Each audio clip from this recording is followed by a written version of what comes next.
Hey guys, this is Terry and आप लोग देख रहे हो मिस्टर शाइटेक यूट्यूब चैनल। और आज के वीडियो में हम लोग बात करने वाले हैं न्यूट्रल एंड आर्थिंग के बीच में डिफरेंस क्या होता है।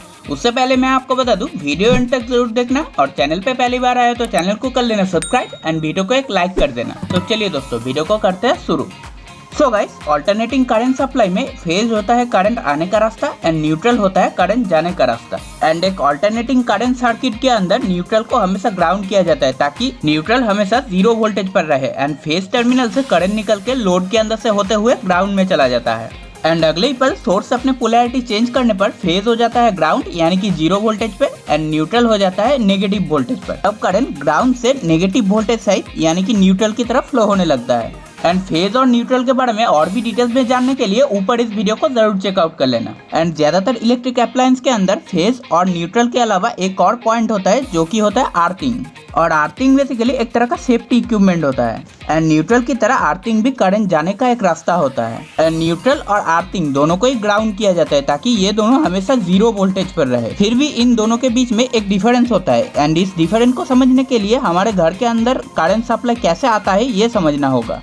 एंड हमारे घर में करंट सप्लाई का सॉकेट कुछ इस तरह का होता है जिसमें कि 3 पॉइंट होता है। एंड राइट साइड पर होता है फेज का पॉइंट जिसे कि लाइव भी कहा जाता है एंड इस वजह से इसको L से डिनोट किया जाता है। एंड लेफ्ट साइड पर होता है न्यूट्रल का पॉइंट एंड फेज और न्यूट्रल के ठीक ऊपर होता है अर्थिंग का पॉइंट। एंड इस टाइप के सॉकेट को 3 पिन सॉकेट कहा जाता है। एंड इसके अंदर यूज होने वाला प्लग कुछ इस तरह का होता है और इस प्लग की मदद से एक लोड को करंट सप्लाई दिया जाता है। और इसके अंदर भी 3 पॉइंट होता है, phase, neutral and earthing. And socket के अंदर करंट सप्लाई आता है घर के मीटर से। एंड घर के मीटर में जो करंट सप्लाई आता है वो आता है इलेक्ट्रिक पोल से। एंड इलेक्ट्रिक पोल में पावर सप्लाई दिया जाता है पावर स्टेशन के ट्रांसफार्मर में से। एंड हमारे घर में करंट सप्लाई का न्यूट्रल इलेक्ट्रिक पोल में से होते हुए पावर स्टेशन के ट्रांसफार्मर में न्यूट्रल से कनेक्ट होता है एंड वही न्यूट्रल पावर स्टेशन के अंदर ही ग्राउंड होता है, जिस वजह से ट्रांसफार्मर में से फेज सप्लाई आता है इलेक्ट्रिक पोल के अंदर। एंड इसके बाद पोल में से फेज सप्लाई आता है हमारे घर के अंदर, जिससे कि हमारे घर के अंदर यूज होने वाले हर एक इलेक्ट्रिक अप्लायंस जैसे कि लाइट, फैन, इसके अंदर फेज सप्लाई आता है। और इसके बाद करंट इलेक्ट्रिक अप्लायंस के अंदर से फ्लो होते हुए न्यूट्रल टर्मिनल में से निकल के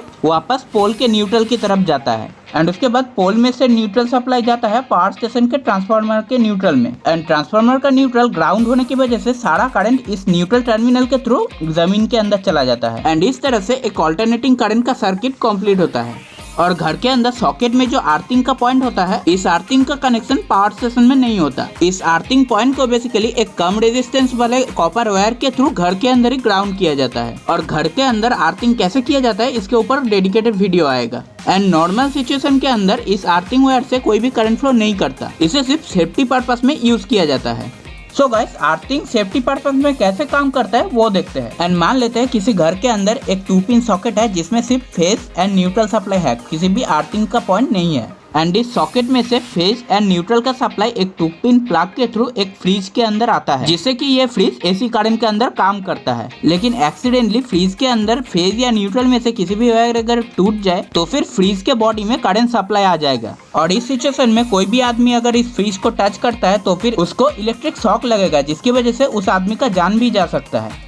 लेकिन इस घर में अगर अर्थिंग किया हुआ होता तो फिर घर के अंदर एक 3 पिन सॉकेट देखने को मिलता। एंड फ्रिज बेसिकली एक 3 पिन प्लग के थ्रू इस सॉकेट से कनेक्ट हुआ रहता है, जिसमें से एक फेज पॉइंट एंड एक न्यूट्रल पॉइंट होगा एंड तीसरा होगा अर्थिंग का पॉइंट। और प्लग में से अर्थिंग का वायर फ्रिज के बॉडी से डायरेक्ट कनेक्ट होगा। एंड ऐसा क्यों होता है वो आगे देखते हैं। एंड नॉर्मल कंडीशन में सॉकेट में से phase and neutral supply fridge को मिलेगा, जिसकी वजह से फ्रिज वर्किंग कंडीशन में होगा। लेकिन अगर फ्रिज के अंदर एक्सीडेंटली फेज या न्यूट्रल में से किसी भी वायर अगर टूट जाए तो फिर फ्रिज के बॉडी में करंट आ जाएगा। लेकिन इस सिचुएशन में फ्रिज के बॉडी में से करंट निकल के अर्थिंग वायर के थ्रू ग्राउंड में चला जाएगा, क्योंकि घर में अर्थिंग का कनेक्शन एक मोटे कॉपर वायर के थ्रू ग्राउंड में कनेक्ट किया जाता है, जिस वजह से उस कॉपर वायर का रेजिस्टेंस बहुत कम होता है एंड करंट इजीली उस कॉपर वायर के थ्रू ग्राउंड के अंदर चला जाता है। और इस सिचुएशन में कोई भी आदमी अगर इस फ्रिज को टच करता है तो फिर उसको इलेक्ट्रिक शॉक नहीं लगेगा, क्योंकि ह्यूमन बॉडी का जो रेजिस्टेंस होता है वो एक कॉपर वायर से बहुत ज्यादा होता है, जिस वजह से फ्रिज के बॉडी में से ये अनवांटेड करंट उस आदमी के शरीर से फ्लो ना करके अर्थिंग वायर के थ्रू फ्लो करता है एंड ग्राउंड के अंदर चला जाता है। सो गाइस, इस तरह से अर्थिंग किसी भी घर के अंदर एज ए सेफ्टी इक्विपमेंट काम करता है। और ये वीडियो बस इतना ही। वीडियो अगर पसंद आए तो एक लाइक कर देना और चैनल पे पहली बार आए तो चैनल को सब्सक्राइब कर लेना। और मैं मिलता हूँ आप लोगों के साथ नेक्स्ट वीडियो में, तब तक के लिए जय हिंद।